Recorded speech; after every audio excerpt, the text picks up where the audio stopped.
Parmenas Radio presenta Biblioteca Jurídica con el Dr. Miguel Ángel Ortiz. Buenos días, señores y señores. Sean ustedes bienvenidos a Desde la Biblioteca de Miguel Ángel Ortiz Cabrera. Estamos en parmenasradio.org. Y bueno, tal como ya lo hemos venido refiriendo ya bastante tiempo, también nos pueden hacer favor de vernos en la plataforma de YouTube, a donde don Agustín nos hace favor de subir el programa de hoy, la emisión de hoy, los días jueves en la tarde y en la noche. Y los viernes, si no tienen esa oportunidad, nos pueden ver aquí en Parmenas a las 11 de la mañana los viernes. Si esto es así, bueno, miren, para el día de hoy tengo 3 temas que por su trascendencia espero que sean de su completo agrado. Primero, tema obligado, Maduro. El segundo, otro tema obligado, Trump. Y tercero, Mayo Zambada. Bueno, empecemos. Fíjense que el presidente de Venezuela fue privado ilegalmente de su libertad. Como los periodistas no saben derecho, ellos afirman que fue secuestrado. Hay que hacer una aclaración. En el tipo penal de secuestro se pide normalmente rescate. En este caso fue un comando, lo detuvieron y se lo llevaron a la Unión Americana. No hay impedimento de rescate. Por tanto, hay una privación ilegal de la libertad. Sin embargo, desde mi punto de vista, y conste que he leído algunos libros que les voy a mostrar, los venezolanos tienen el perfecto derecho como nación soberana de decidir el gobierno que quieran. Estoy de acuerdo en que quizás ese señor se haya robado las elecciones o haya cometido un fraude, pero eso no faculta al presidente de los Estados Unidos para ir a tomarlo a él y llevárselo a la Unión Americana y someterlo a un proceso.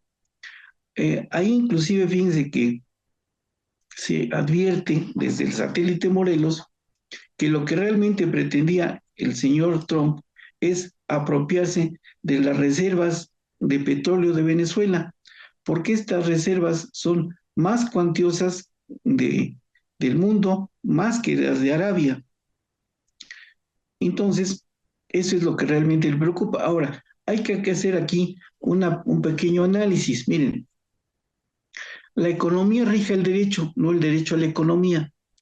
¿Qué va a suceder? O más bien, ¿qué está sucediendo? La Unión Americana tiene más de 150 refinerías de petróleo. Nosotros, incluyéndole la de Deer Park, que ya es 100% mexicana, tenemos 8. Las 6 que se construyeron en época del licenciado López Portillo, bajo la dirección de Pemex, del ingeniero Díaz Serrano, que el señor Peña Nieto quería venderlas por fierro viejo y las dejaron caer. La querían quebrar a Pemex. No lo lograron, porque en lugar de tener una producción del 100%,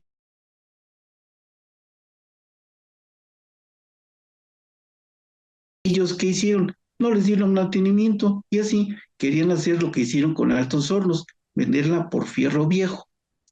Y esto es indebido. Me aparece aquí una cuestión de el internet inestable, pero vamos a esperar que por lo menos no se ha caído el sistema. Y bueno, tal como se los he referido, entonces, ¿qué es lo que querían hacer? Vender las refinerías por fierro viejo. No lo hicieron. El señor Andrés Manuel, a pesar de todo lo que digan, ordenó que se rehabilitaran y lo están haciendo, ya están produciendo al 90%. Y gráficas y los comentarios que se han visto por expertos en la materia, que para este año, el 26, México debe ser autosuficiente en gasolina, porque era muy chistoso. Se extraía el petróleo de acá, se mandaba a las refinerías de Texas, lo procesaban y nos regresaban ya el petróleo refinado, o sea, gasolina, y nos lo vendían en un precio carísimo. Ahora que ya va a haber esa autosuficiencia, esas refinerías que están en el estado de Texas, que procesaban nuestro petróleo, ¿qué creen? Van a quebrar. Entonces, ¿qué es lo que está queriendo hacer el señor Trump? Sencillamente sustituir el petróleo que ya no va a tener mexicano por el petróleo venezolano. Me mandó por ahí un comentario un, un compañero de la escuela, de la primaria y la secundaria, en donde él recoge un comentario de un doctor experto en Derecho Internacional. Yo no necesito ser experto en Derecho Internacional, nada más la razón, el sentido común me indican, ¿no?, por otro mecanismo, por otro petróleo. Y traerlo del Medio Oriente es muy costoso porque lo tendrían que transportar desde allá hasta Estados Unidos. O sea, allá también tienen refinerías americanas. Bueno, las refinerías americanas, o más bien las empresas norteamericanas, están en Venezuela, Chevron, todas ellas tienen Standard Oil Company, todas ellas tienen, procesan petróleo venezolano, por si no lo saben muchos. Ahora, ¿qué está sucediendo? Es muy sencillo apropiarse de las reservas del petróleo para sustituir el petróleo mexicano, que ya no lo va a tener. Eso es todo. Ahora, el señor Trump, que es el siguiente punto que tengo para tratar con ustedes, eh, para hacer lo que hizo de ordenar el desembarco de un grupo de gente, un comando, para que fueran por el señor Maduro, tenía que haber pedido permiso al Congreso. Eso está fácilmente en el libro. Aquí está, en la Constitución norteamericana, está en el artículo primero, sección octava. Aquí dice textualmente: para disponer cuándo debe convocarse a la Milicia Nacional con el fin de hacer cumplir las leyes de la Unión. Entonces, eso no lo hizo. Por tanto, el Partido Demócrata ya está tratando de hacerle un juicio político allá, aunque nos digan que no. Están preparando todo eso para ver si les funciona.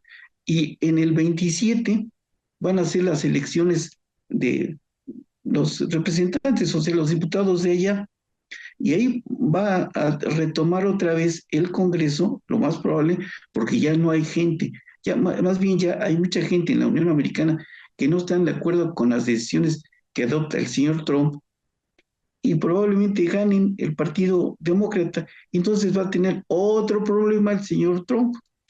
Por cierto, fíjense que viendo un comentario que vi por ahí, fueron dos cosas que me llamaron mucho la atención. Una, hay un neurólogo, vi una entrevista que le hicieron a un neurólogo, en donde decía que si veían con cuidado el rostro del señor Trump, se le va la boca chueca.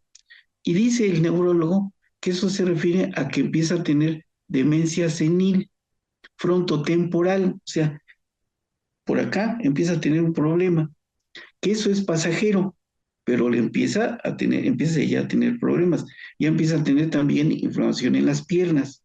O sea, el señor está delicado de salud, por si mucha gente no se ha percatado.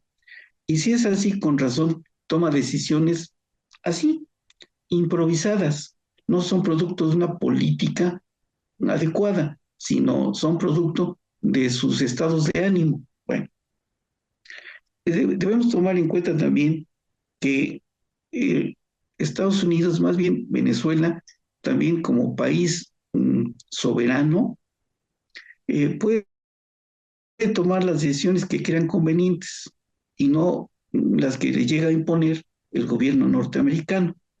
Mal o bien, ellos tienen un presidente electo. Si ustedes quieren, se robó la elección, de acuerdo, pero los venezolanos son los que deben decidir si dan un golpe de Estado o bien si siguen como están ahora.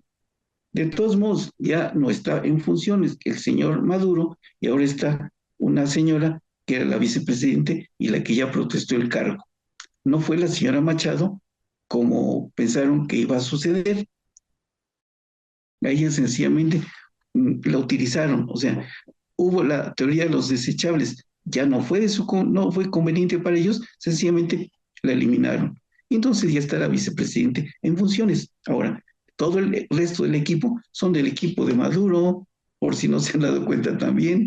Entonces, vamos a esperar a ver qué pasa. Ahora, es importante eh, advertir que hay dos libros que aquí tengo que les voy a mostrar.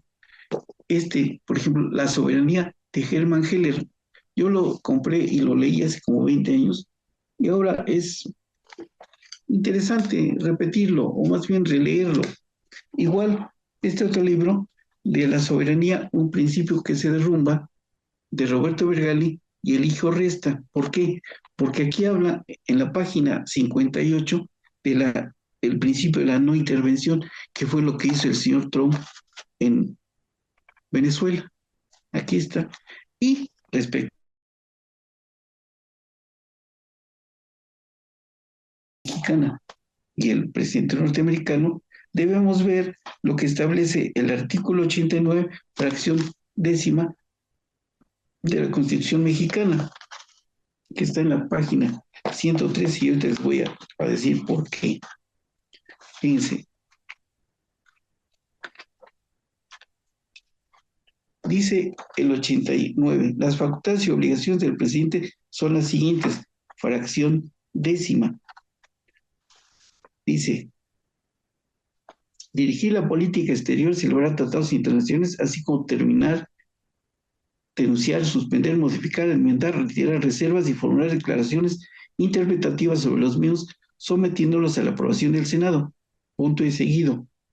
En la conducción de tal política, el titular del Poder Ejecutivo observará los siguientes principios normativos. Ojo, la autodeterminación de los pueblos y la no intervención. Entonces, no es posible que se admita la intervención de las fuerzas norteamericanas en nuestro país, porque ello implicaría violentar nuestra soberanía. Es textual, está en la página 113, aquí está la Constitución, aquí está, y aquí está la Constitución.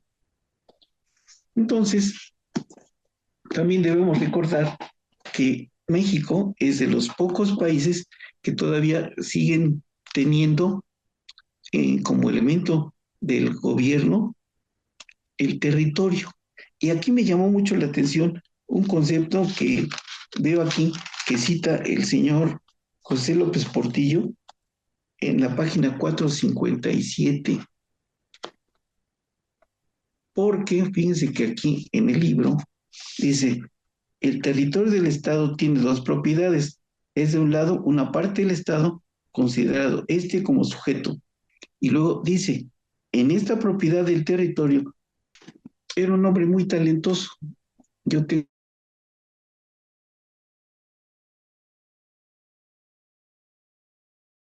a ustedes, está marcado, supermercado, remarcado, y lo he recomendado a muchos alumnos. Y lo compré exclusivamente, y lo mandé empastar, porque cuando los alumnos quieren, y a veces es necesario, sacarle alguna copia de algún capítulo, se los facilito, porque no lo van a encontrar en los libros, en Porrúa, los libros usados, o bien en la biblioteca de algún priista que no lee y menos entiende, y menos con el señor Alito Moreno Cárdenas. Ahí tiene el libro, porque en época, cuando este señor fue aspirante a la presidencia de la República, lo regalaron como volantes. El que tengo en la casa de ustedes tiene hasta un número, que fue el que le correspondió. Y aquí habla del territorio, y aquí más adelante habla del concepto soberanía. Está en la página 513. Aquí está, vean. Este libro. Vale la pena que muchos de los aprendices de políticos que tenemos se tomen la molestia de leerlo. Lamentablemente, cuando llegó el señor a la presidencia de la República, hizo todo lo contrario de lo que su libro sugería, pero es otra cosa. Inclusive en alguna ocasión platicando con el maestro Pacheco Pulido, quien me dispensa su amistad, él me dijo, más allá del contenido del último informe del señor López Portillo, ¿has leído el discurso? Le dije, no, maestro. Dice, procura leerlo. La fraseología utilizada es muy valiosa.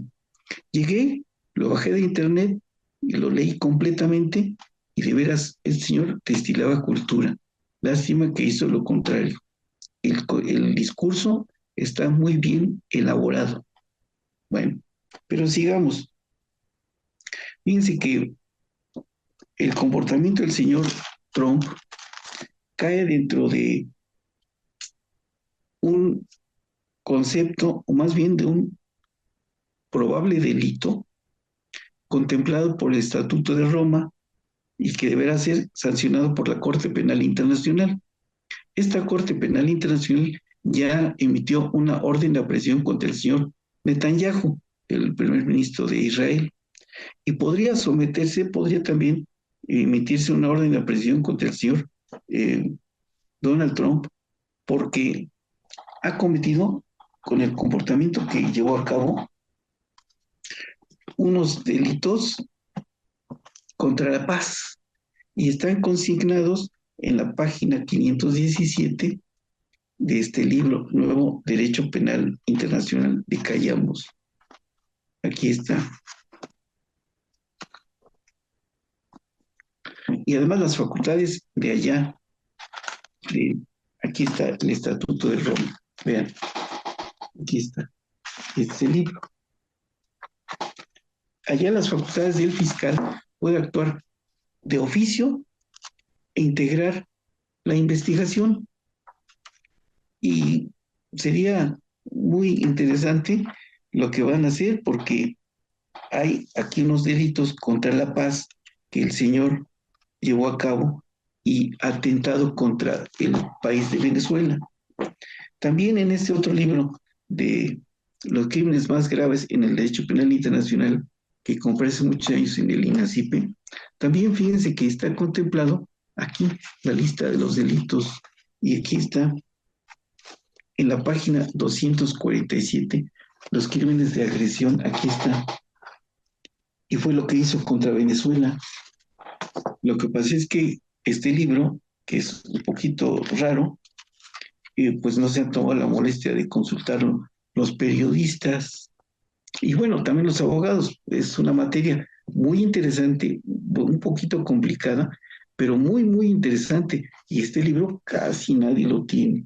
Yo lo compré hace como 15 años en el Instituto Nacional de Ciencias Penales, igual que el otro, que se los voy a volver a mostrar. Aquí está.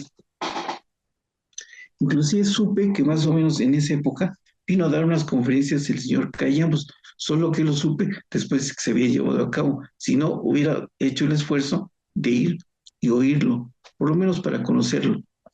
Pero es muy, muy, muy importante y vean cómo está demarcado por las cosas que he ido consultando en este libro. Entonces, sí vale la pena ver con calma, porque el señor Trump está queriéndose hacer de facultades que la ley no le ha consignado ni le ha concedido y por lo tanto está cometiendo delitos en agravio del pueblo de Venezuela. En realidad, insisto, lo que quiere es apropiarse de los recursos del petróleo que ya tienen, que son más cuantiosos que los de Arabia. Bueno, el siguiente punto que quería tratarles para el día de hoy es el hecho de que el señor Ismael Zambada se llevó a cabo una audiencia el martes, se adelantó. Y bueno, para nadie es un secreto que realmente el capo o el jefe de jefes del cártel de Sinaloa era él, no el señor Joaquín Guzmán lo era. Pero para que él tenga algunos beneficios, pues va a tener que revelar si es que con el poder que tenía financió campañas presidenciales y por esa razón presumo que han de estar temblando pues más de uno de los que están por allá o que fueron los presidentes mexicanos. Como último punto de esta mañana, quisiera comentarles que el martes se llevó a cabo la audiencia del señor Ismael Zambada y no se han dado de parte de los periodistas audiencia. En lo personal, yo considero que este señor realmente era el capo de capos más alto o más arriba del señor Joaquín Guzmán lo era. Y por eso, fíjense que me permito sugerir este libro que ya se los había recomendado la semana pasada, El Cártel de Sinaloa, para ver cómo opera el cártel, porque se ha estado reconfigurando a partir de que se al señor Joaquín Guzmán, aparecieron los hijos de ellos en una disputa por las plazas, y también este otro libro que se llama El Imperio del Chapo, del señor que fue coordinado por el señor Rafael Rodríguez Castañeda, que también vale la pena leerlo, porque de lo que este señor Ismael Zambada refiera, se van a desprender muchas cosas. Él posiblemente vaya a informar a quien con el dinero que tenía financió en sus campañas presidenciales, y por esa razón presumo que han de estar temblando los presidentes de los últimos 30 años en nuestro país. Si es así, ya no me queda otra cosa más que comentar. Ofrezco una disculpa porque estos aparatos del Internet no tienen palabra de honor, y de momento estábamos hablando y se cayó el sistema, me sacó y volvimos a entrar y ya tenía señal, y después se volvió a caer, lo volvimos a conectar y ahora la señal está muy lenta, está muy baja. Pero bueno, nada más era para dar últimos puntos y para agradecerles su fina presencia, el favor de su atención, y estamos pendientes para ver qué encontramos que sea del interés para la próxima semana, y que le pongan like o me gusta, de tal manera que don Agustín pueda tener forma de cuantificar a las personas que nos hacen favor de seguirnos semana a semana. Muchas gracias, buenos días, buenas tardes, buen provecho, hasta la próxima. Parmenas Radio presentó Biblioteca Jurídica con el doctor Miguel Ángel Ortiz.